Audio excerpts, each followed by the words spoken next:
তো আজকে ইজিয়েস্ট একটা গানের লেসন যেটা ফার্স্ট সবার শুরুটা যাতে সোজা একটা গান দিয়ে হোক যাতে কনফিডেন্সও বুস্ট হয় তোমাদের। সো তার জন্য আজকে যে গানটা নিয়ে এসেছি আমি গানের লেসন সেটা হচ্ছে আমার ভিতরে বাইরে অন্তরে অন্তরে। একদম ইজি একটা গানের লেসন। তো আজকে আমি গানের লেসনটার ১ম এ আমি বলে দিই আমি এখানে কেপো ইউজ করে করছি। বিকজ কেপো ইউজ করে করছি এই কারণে যাতে মেয়েদের জন্য সুবিধা হয়। যারা মেয়েরা এই গানটা গাইবে, যারা একটু নিচে নামিয়ে গাইতে চাইছো তাদের জন্য সুবিধা হবে কেপো রেখে। আমি বলে দিচ্ছি কেপোর হিসাবটা। অ্যান্ড অরিজিনাল স্কেল মানে যে স্কেল কেপো ছাড়াও তোমরা যারা কেউ গাইতে চাইছো তাদেরকে আমি স্কেলটা বলে দিচ্ছি। সো আজকে আমি গানটা যে ৪ টে স্কেল ৪ টে কর্ড ইউজ করে করছি সেটা হচ্ছে সি মেজর, এই যে C major, A minor, F major and G major, এই ৪ টে। এবার দেখো খুব ভালো করে দেখো কেপোটা আমার কোথায় রাখা আছে। ১, ২, ৩, ৪, ৫ নাম্বার ফ্রেটে রাখা আছে। তাহলে আমি C major, A minor, F R জি যে ৪ টে কর্ড বাজাচ্ছি এই ৪ টে কর্ডই বাজাবো ৪ নাম্বার ফ্রেটে রেখে।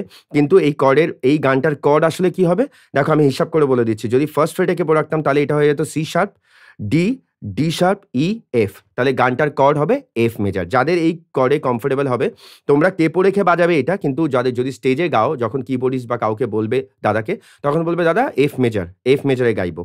সো এটা গেল এর হিসাব। এবার C major, A minor R G, F major R G major যেটা লাগছে এই গানটা যদি কেউ উইদাউট কেপোতে গাইতে চাও তাহলে কেপো ছেড়ে দিয়ে যদি গাইতে চাও তাহলে আমি আরেকটা স্কেল বলে দিচ্ছি যাদের এখান থেকে সুবিধা হবে সেটা হচ্ছে জি মেজর, ঠিক আছে, ই মাইনর, সি মেজর আর ডি মেজর।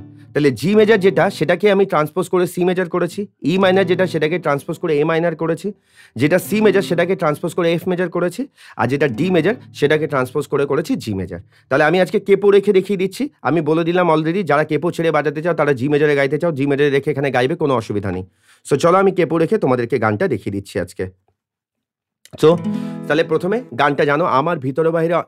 আর একটা হচ্ছে গানের স্টামিংটা down down up up down down down up, যেটা 4/4 এর যে স্টামিং লেসনটা তোমাদেরকে দিয়ে দিয়েছি। Down down up up down down down up, ঠিক আছে। তাহলে down down up up down down down up down, ঠিক আছে। এইটা হচ্ছে তোমাদের এই হচ্ছে স্টামিং লেসন। আর তোমাদের কর্ডের সমস্ত কিছু আমি বলে দিলাম কি করে কেপো ইউজ করবে, কি করে এটা ইউজ করবে।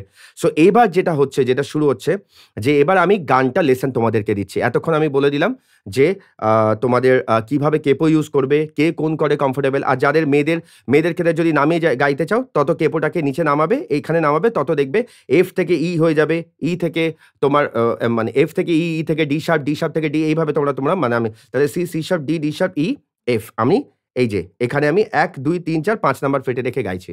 সো এবার আমি সমস্ত কিছু বলে দিলাম যে মেয়েরা চাইলে কেপোটাকে নামিয়ে তোমরা আরামসে গানটা করতে পারবে। কেপোটাকে নামিয়ে দাও, সি থেকে শুরু করতে পারো।